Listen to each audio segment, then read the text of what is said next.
अरहममा चाहिँ के आउँछ भने राग द्वेष मोहलाई वासना सहित त्याग्नु भएको अरे, त्यही भएर अरहम भनिन्छ। 9वटा गुण छ नि, यो 9वटा गुणमा एउटै गुण, अब यहाँनिर भगवान भन्ने गुण आखिरीमा आउँछ, त्यो अझ मनपर्छ मलाई।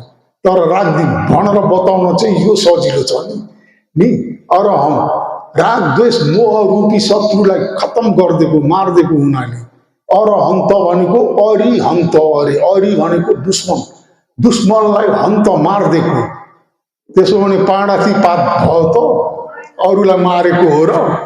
यहाँ भित्र भएको लोभ दोष मोहलाई आफै मारिदिएको, क्लेशलाई मारेकोलाई भनेको। अघि सारीपुत्रले पनि मार्नुभयो कि भएन? के फरक छ त भनेर भन्ने हो भने फरक छ। सारीपुत्रहरूले चाहिँ वासना सहितलाई त्याग्न सक्नुहुन्न अरे, होइन? त्यही भएर दान गर्न लिएर जाँदै गर्दाखेरि खोलो देख्दाखेरि, खोलो देख्दा 500 जन्म बाँदर भएर आउनुभएको रहेछ नि त। त्यो बाँदरको आदत त्यो खोलोलाई फुत्त फुत्त नाग्नुहुन्थ्यो अरे नि। अनि त्यो लिएर जाने व्यक्ति एउटा थियो अरे। तर यो चाहिँ यो थेरवादको शास्त्रमा चाहिँ आउँदैन अरे, यो चाहिँ महायानको शास्त्रमा मात्रै लेखेको छ भन्ने भनाइ छ। जे भए पनि राम्रो छ यो है। फुत्त फुत्त गर्दाखेरि 3टा चिवर दान गर्छु भन्ने सोचेको थियो अरे। अनि फुत्त फुत्त त्यसरी त्यो खोलो नागेको देख्दा त सर्दा घटेछ नि त। फुत्त नाग्दाखेरि भयो अब 2टा मात्रै दान गर्छु भनेछ। अनि फेरि अर्को खोलो आउँदा फेरि फुत्त गर्दाखेरि त भयो अब एउटा मात्रै दान गर्छु भन्दाखेरि त सारीपुत्र त अब अरूको मनलाई त अघि देखिसक्नु भएको छ नि त।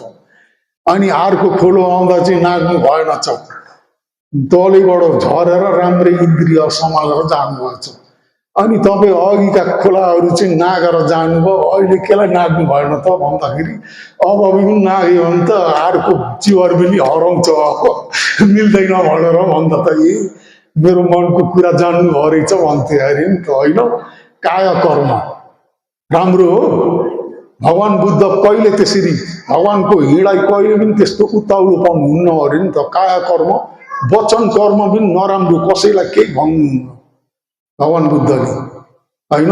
त्यसलाई वासना सहित त्याग्नु भएको छ वचन कर्म। अब यहाँनिर वचन कर्मलाई भन्नु पर्यो। एकजना पिलिन्द वत्स भन्ने ब्राह्मणले चिवर लगाएर अरहन्त भएका थिए अरे नि त। तर उनी चाहिँ 500 जन्मसम्म अरूलाई अब गुरु गरेर आएका, अब ब्राह्मण कुलमा उत्पत्ति भएका, अब अघि भने चाहिँ वेदहरू के धेरै पढाएर गुरु धेरै भएको हुनाले तिनको अब शब्द अलि कडो खालको थियो अरे। कसैलाई बोलाउन पर्यो भने ए वसल यहाँ आइज, ए वसल कहाँ जाँदैछौ भन्थे अरे नि। वसल भन्ने अर्थ चाहिँ ए निच भन्ने अर्थ जस्तो नि। हाम्रै पिताजीले पनि अलि जित्ने आफूभन्दा सानालाई ए यहाँ आइज भन्नुहुन्थ्यो अरे नि। हाम्रा माताजीले भन्दा थाहा भएको नि, शब्दै त्यस्तै थियो। अब त्यो च्याना शब्द भयो कि भएन? बुद्धहरूमा त्यस्तो च्याना शब्द, रुखो शब्द कहिले निस्किन्न अरे, होइन? उनको चाहिँ अब एक दफा के भएको थियो भने त्यो पिप्लाका बस्ता होइन, टोकरी होला, टोकरीमा हालेका थिए। म त पहिला पहिला बस्ता भन्थेँ नि। टोकरीमा हालेर यसरी गाडामा चढाउँदै गर्दाखेरि यिनी के हुन् बसल भनेर भन्नुभएछ उहाँले। ती पिलिन्द वत्स भिक्षु भनौँ न, उनलाई रिस उठो छ मलाई बसल भन्नु भनेर। मुसाका लिड हुन् भन्थे अरे नि। त्यो त मुसाको लिड जस्तै हुन्छ नि, पिपला भन्ने त्यो मसलामा हाल्छन् है, लामा लामा भन्ने, होइन? नेमाले छिन्दी भन्छन्। मुसाका लिड भनेको मुसैको लिड हो भनेर चलिदिनु भएछ नि त। अनि टोकरी यसो त्यहाँ फुटेको जग्गाबाट यसो हेर्दा त सबै मुसाका लिड पो भएछन् नि त। अरहन्तको शब्द हो नि, शक्ति हुन्छ नि उहाँहरूको।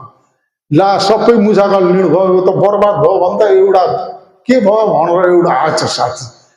ला मेरो त सबै मुसाको लिड भयो, अनि कसलाई के भनिस् र भन्दाखेरि अघि त्यहाँ भन्तेजी आउनुभएको थियो, उहाँलाई मैले मुसाका लिड हो भनिदिएँ के अरे। उहाँले पनि मुसैको लिड हो भन्नुभयो र चलिदिनु भयो के अरे। यहाँ त सबै मुसाका लिड पो भइरहेछन् भन्दाखेरि ला तैँले त दोष गरेछन्, जहाँ गएर माफ माग्यो भने यो हुन्छ भन्दाखेरि ल ल भन्दै कुद्दै गएछ र भन्तेजी एकछिन फेर्नुहोस् भनेर त्यो टोकरी पनि लिएर गएको थियो अरे नि। लिएर गएर यो त मुसाको लिड होइन, यो त पिपला हो भन्दैछ नि। अघि मैले तपाईँलाई गल्ती कुरा गरेँ कि क्षमा गर्नुहोस् भन्दाखेरि पिप्ला नै हो भनिदिनु भएछ। अनि कुद्दै आएर हेर्दा त सबै पिप्ला भइरहेका। हेर्नुहोस् त, यहाँनिर वासना भन्छ यसलाई। वासना भनेको नेमामा के भन्छ, वादना होइन, तँलाई स भन्ने शब्द चलाउँछन् नि नेमाहरूले। वासना, वासनाको अर्थ के हो? उपमा एउटा गिलासमा नि, हौ यो गिलासमा रक्सी हालौँ, उपमा दिन पर्यो नि तपाईँहरूलाई नि। रक्सी हालेर त्यो रक्सी जति सबै खनाएर फालिदिउँ, दिनभरि त्यसलाई घोप्टाएर राखिदिउँ। दिनभरि घोप्टाएपछि त्यहाँ रक्सी छ त? घोप्टाएर राखेपछि सुक्छ कि सुक्दैन? तर सुँग्ने हो भने त्यसमा वासन आउँछ कि आउँदैन? रक्सीको वासन त छँदैछ होइन। अब त्यो गिलासलाई नै बेसमेरी साबुन हालेर, सप्यामो हालेर बेसमेरी धोएर सुकाइदिने हो भने अनि सुँग्ने गन्ध छ त? छैन। सारीपुत्र मौदगलान अरू अरहन्तहरूको चाहिँ वासना आफ्नो त्यो पहिलाको आदत, वासना भनेको आदतलाई भनेको, त्यसलाई हटाउन सक्दैनन् अरे उनीहरूले। बुद्धले मात्रै हटाउन सक्नुहुन्छ। काय कर्म, वचन कर्म, मनोकर्म कुनै दोष छैन। अरहन्तहरूमा मनोकर्म चाहिँ दोष हुन्न नि उनीहरूको, तर काय कर्म र वचन कर्म चाहिँ दोष हुन सक्छ भन्ने अर्थ। र बल्ल बुझ्नुभयो होला। भगतिथि राग, भगतिथि मोह, राग द्वेषलाई हटाउने व्यक्तिलाई भगवान भन्न सकिन्छ र? त्यसरी बुझ्न पर्यो। वासना सहित त्यागेका व्यक्तिलाई बल्ल भगवान भन्न सकिन्छ। भगवान भन्नाले पनि अरू छोडिदिन, बुद्ध, सम्मा सम्बुद्ध। बुद्ध, सम्मा सम्बुद्ध भनेको सर्वज्ञ ज्ञान भएका व्यक्ति। प्रत्येक बुद्ध भन्नेहरू पनि हुन्छन् नि, तर मिल्दैन। सम्मा सम्बुद्ध जस्तो यसरी शासनहरू गर्न सक्नुहुन्न। उहाँहरू एक दफा उत्पत्ति हुनुभयो भने 500 1000 पनि उत्पत्ति हुनुहुन्छ, तर अरूलाई नराम्रो नगर्नु, यताउति अरू चाहिँ भन्न सक्नुहुन्छ।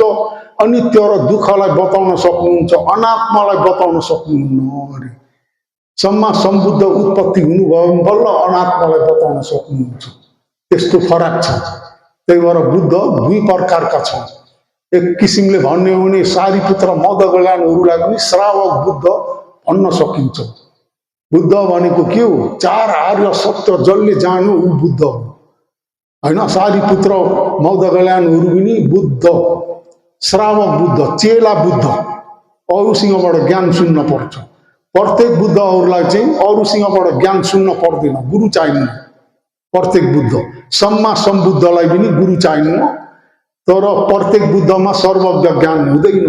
सम्मा सम्बुद्ध चाहिँ सबसे उच्च, त्यसरी बुझ्न पर्यो। र भगवानलाई त्यसरी छुटाउनु पर्यो।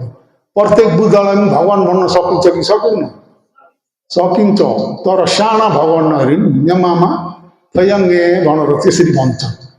राग द्वेष मोह छैन, तर सर्वज्ञ ज्ञान नहुनाले ठुला भगवान चाहिँ हुनुहुन्न। सबसे ठुला चाहिँ सम्मा सम्बुद्ध हो। त्यसरी बुझ्न पर्यो। र यति भए बुझ्यो हामीले नि। मैले जाने जति तपाईँहरूलाई बुझाएको। अब मैले भन्यो भन्दैमा मान्नु पर्दैन नि। बुद्ध शासनमा चाहिँ भगवान बुद्धले जति धर्महरू बताउनु भयो, बोधि ज्ञान प्राप्त भएर अनि त्यो वेदमा लेखेको, अरू केमा लेखेको, शास्त्रमा लेखेको कुरा भन्नुभएको होइन। स्वानुभूतिले, आफ्नै ज्ञानले, सर्वज्ञ ज्ञानले भेटाएको कुरालाई बल्ल बताउनु भएको हामीलाई। त्यही भएर तपाईँ हामीले पनि जे पनि पत्याउन पर्दैन। म पत्याउँदिनँ भनेको बहुत राम्रो। पत्याउँदिनँ भन्यो भने गरी हेर्न पर्यो। यसो गर्दा यसो हुन्छ, कारण कार्य उपटिच्छ समुत्पाद होइन। कुन कारणले कुन कार्य भएको यो आफै ध्यान गरेर आफै देख्न सकिन्छ। देख्यो भने बल्ल पत्याउनु होइन। अरूले भन्यो भन्दैमा पत्याउने धर्म हो र होइन। अहिले त अब होइन, गुरु भनेको ठग्ने व्यक्ति पनि हुन्छ कि हुन्न? त्यही भएर अनिखा सखा स्याउले भन्नुहुन्थ्यो अरे नि, दुनियाँमा ठगाई खाने व्यक्ति चाहिँ धेरै छन् अरे नि त। चाहिन्छ खालि ठग्ने व्यक्ति मात्रै चाहिन्छ अरे। ठगाई खाने चाहिँ टान्सी भएर बसिरहेका हुन्छन्। ठग्ने व्यक्ति निस्क्यो भने त अच्छा मजा हुन्छ उसलाई, ठगी ठगी खान पाउँछ नि त होइन। हौ यसरी बुझ्न पर्छ कुरो। र के भन्न मन लाग्थ्यो भन्दाखेरि भगवानको पालामा घटेको एउटा घटना नि अब यति भए निकै बुझ्छु। के घटना घट्यो त भन्दाखेरि एकजना सुमना नाम गरेका एकजना महाजन रहेछ।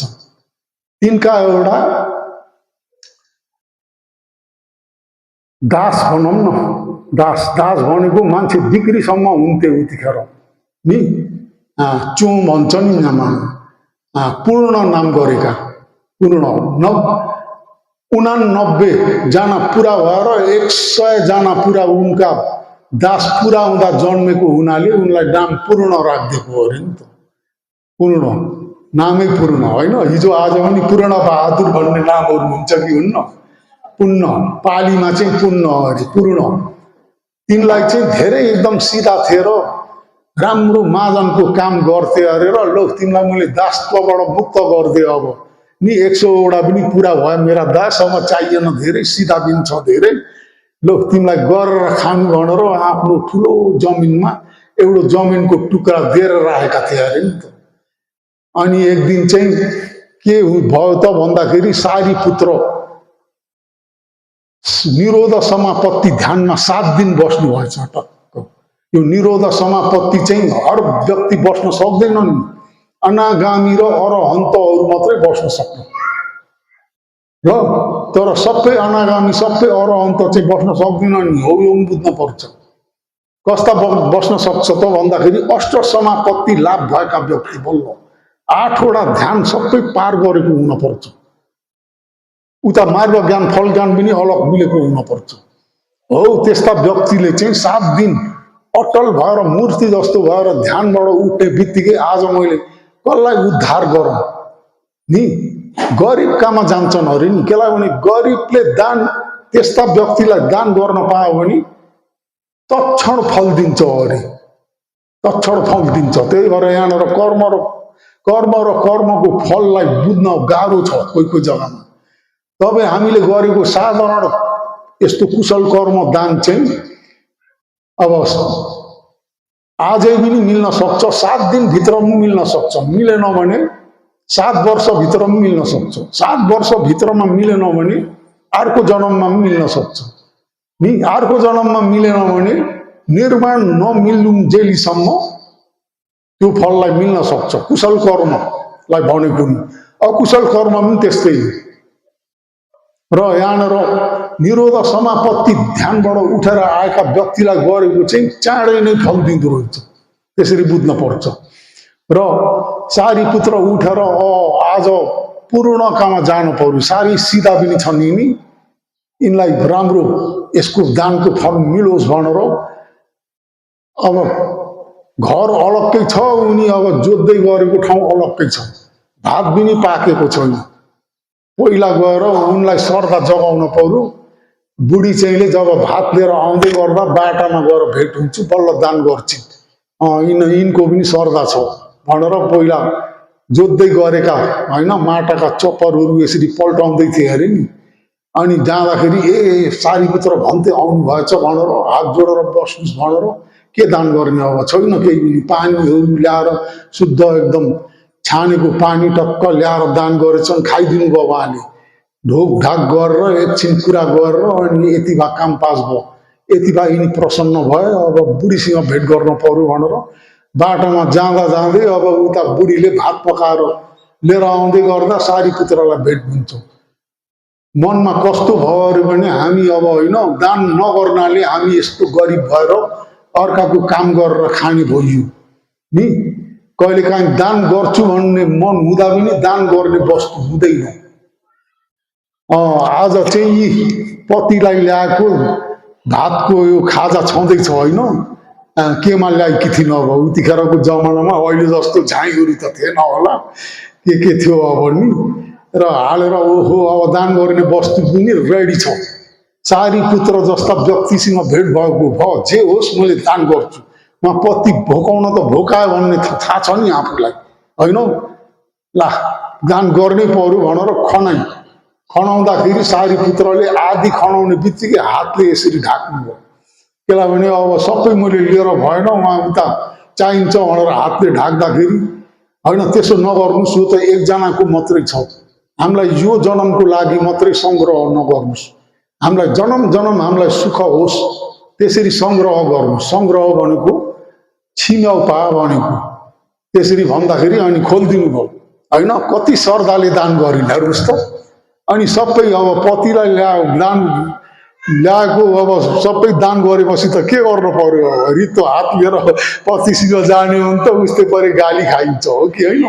अनि कुद्दै गइन् र हतार हतार फेरि पकाइन् र अनि गइन्। उता चाहिँ के भयो भने ला आज मेरी श्रीमतीले केलाई ढिलो गरिचिन्, आज भोक लागिसक्यो बिचरालाई होइन।